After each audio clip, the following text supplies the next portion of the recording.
Guys, আজকে আমি তোমাদেরকে এমন একটি অ্যাপস দিতে যাচ্ছি যেটা দিয়ে কিনা তোমরা হ্যাকার লেভেলের গেম প্লে হয়তো বা করতে পারবা না, ডিপ্রেশন। কিন্তু পিসি প্লেয়ারদের মতন ঠিক এইরকম গেম প্লে ঠিকই করতে পারবা। তো এই অ্যাপসটা তোমরা কোথায় থেকে ডাউনলোড করবা দেখে নাও।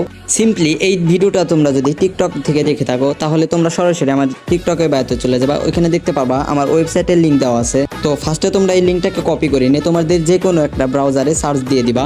দেওয়ার পরে কিন্তু আমাদের ওয়েবসাইটটা চলে আসবে, আর ওয়েবসাইটের ফার্স্টে তোমরা দেখতে পাবা পিসি লেভেলের স্নাইপিং ম্যাক্রো। তো সিম্পলি এটার উপরে একটা ক্লিক করে দিবা, দেওয়ার সাথে সাথে তোমাদের সামনে কিন্তু একটা অ্যাড শো করবে। সিম্পলি ওটাকে তোমরা কেটে দেওয়ার পরেই ডাউনলোড নামে একটা অপশন পেয়ে যাবা। সিম্পলি ওটার উপর ক্লিক দেওয়ার সাথে সাথে কিন্তু তোমাদের এপিকেতে ডাউনলোড হয়ে যাবে। তো কথা হচ্ছে ওইটা না, কথা হচ্ছে এটা, এই অ্যাপসটা কিন্তু প্লে স্টোরে পাওয়া যায়। তোমরা কেন প্লে স্টোর থেকে ইনস্টল না করে আমাদের ওয়েবসাইট থেকে ইনস্টল করবা, কারণ প্লে স্টোরের মধ্যে যেটা আছে ওইটা কিন্তু ভাই প্রচুর লেভেলে অ্যাড দেখায়। তো আমাদের ওয়েবসাইট থেকে তোমরা যদি ডাউনলোড করো ওই সমস্যাটা কিন্তু থাকবে না, অ্যাড দেখাবে কিন্তু একটু কম দেখাবে, আর ওইটা কিন্তু মাঝে মধ্যে কাজও করতে চায় না। আমার ডেটা কিন্তু একদম 100% ওয়ার্ক করে। তো এই ভিডিওটা কিন্তু এই পর্যন্তই ছিল।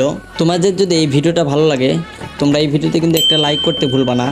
আর হ্যাঁ গাইস, তোমরা যদি চাও এই ভিডিওটার আমি পার্ট 2 নিয়ে আসি, যেখানে কিনা দেখাবো যে কিভাবে অ্যাপসটা সেট আপ করে এইরকম গেম প্লে করতে পারবা, তাহলে এখনই কমেন্ট করো পার্ট 2।